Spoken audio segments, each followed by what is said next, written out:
The following story is also available as a read-only version. Check the link in the description if you're interested. There is a train. You have no inkling of its existence, but it is there. You may have even seen it at some point, though this is very unlikely.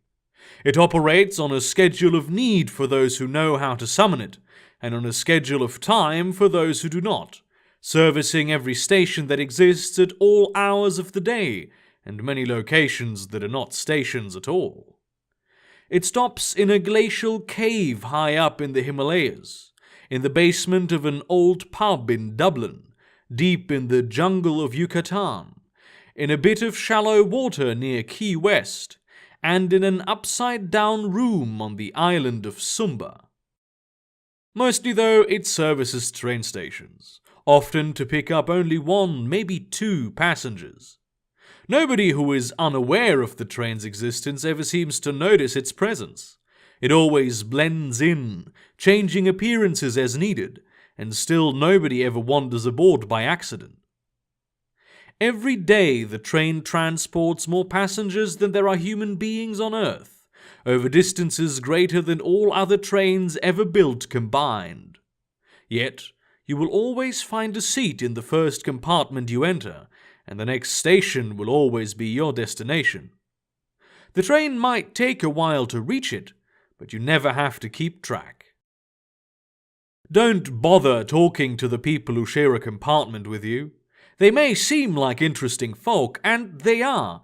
It's just the talking that is pointless. The cinnamon-skinned woman with the shimmering white gown, spiraling silver jewelry, and faintly glowing pupils does not understand your language, and the grandfather in the color-changing three-piece suit that keeps humming alien melodies to himself doesn't either.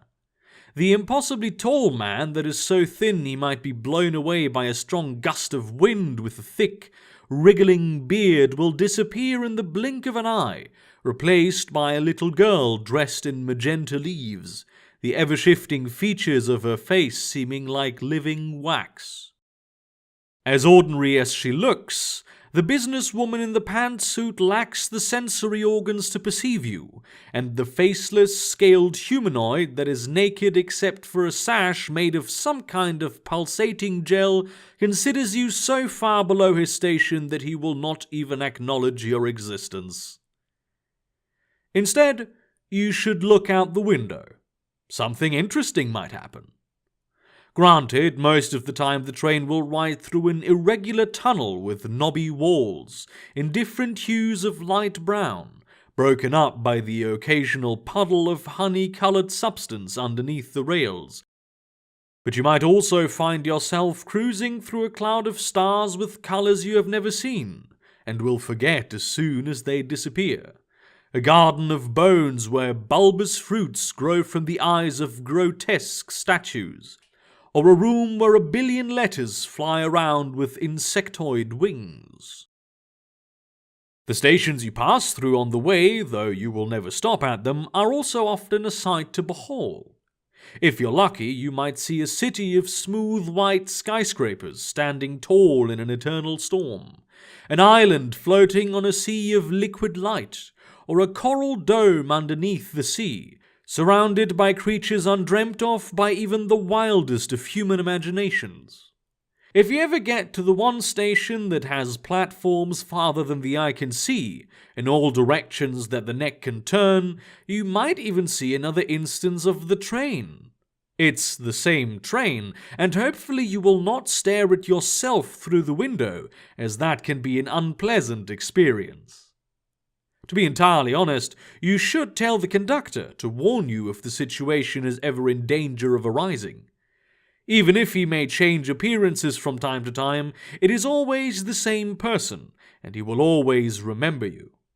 Don't ever try to get a look at the engineer, though.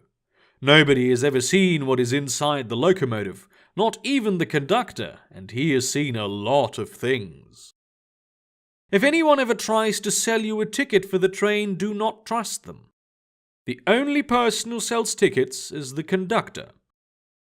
Though the price and the currency it is paid in may vary, it will always be affordable, and you will always be able to pay. Of course, if your destination is ridiculously outlandish or dangerous, you may have to put down a lot of value, but the people who have reasons to travel to such places also tend to have the means of paying for the journey. This is a train that exists. If you ever get on it, always remember, fare dodging not only doesn't pay, it's also impossible. If you liked this story and would like to hear more, please do subscribe to the YouTube channel. A new short story is uploaded every Wednesday, and there will occasionally be another one in between if I find the time. Thank you very much for listening and have a great day.